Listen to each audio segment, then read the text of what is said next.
Yeah. I can do anything.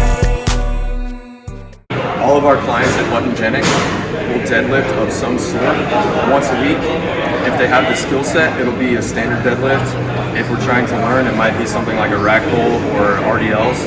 But we're gonna work your posterior chain hard, and there's none bigger than this deadlift here. So I wanna show you some common mistakes or lacking of confidence in this move, what I see, and maybe a few pointers that will help you step up to the bar and just get the job done efficiently. So come over here. Generally what I see overall is people will step up too far away from the bar. So you can see my feet, they'll be like 4 or 5 inches too far away, and then they'll grab the bar, and then they'll roll it to them. If they do that, that's fine. But I like to see them step up to the bar and become like one with the bar. So it might be that they step up and it's almost touching their shin. They're anticipating to get this job done. So you ought to be able to see your middle of your foot. The bar is right through the middle of your foot or closer to your shin. A common mistake is that it's a little bit further away.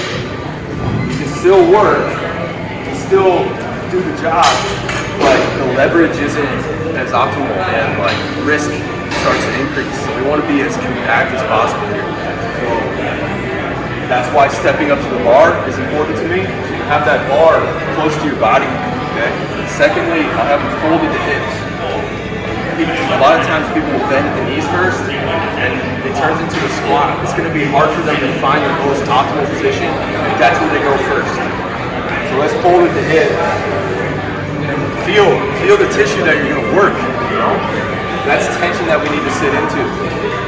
All right, and it kind of sets people's flexibility and mobility a bit. It doesn't matter if they can't straighten their legs, but at least they're trying and they can assess the whole posterior chain, especially by letting their head hang.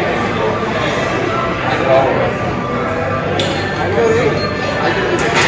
straighten your arms and kind of get taut. Okay? A lot of times people's necks are here, arms, because of the posterior chain running all the way to their forehead from the bottom of their foot. So this is really a chance for me to show them that whole line. They might learn like this much, but they take it with them. So here we are. From here I have them sit into that. Now this would be too deep with my hips. It's still lifted, but it's just not optimal. It's not smart. It's not a deadlift.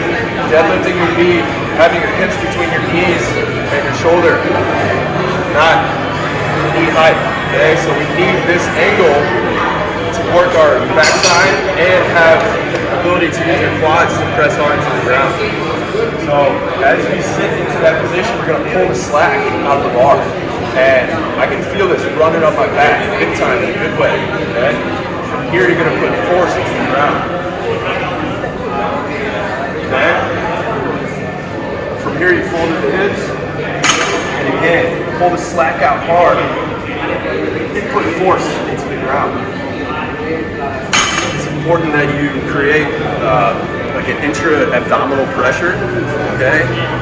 As much pressure as you can generate allows you to put that much more equal force into the ground. That's why you see people using weight belts. You can give a feedback to that belt to generate as much pressure as possible to keep yourself safe, first of all, but also be as strong as possible into the ground. A lot of times people lift a bunch of weight and they're very proud of that, but I don't think most of them understand that that's happening because of the reaction that they're putting into the ground. If that's the way they think, their 140 kg or whatever will turn into 160 real quick with that idea. And that goes for anything.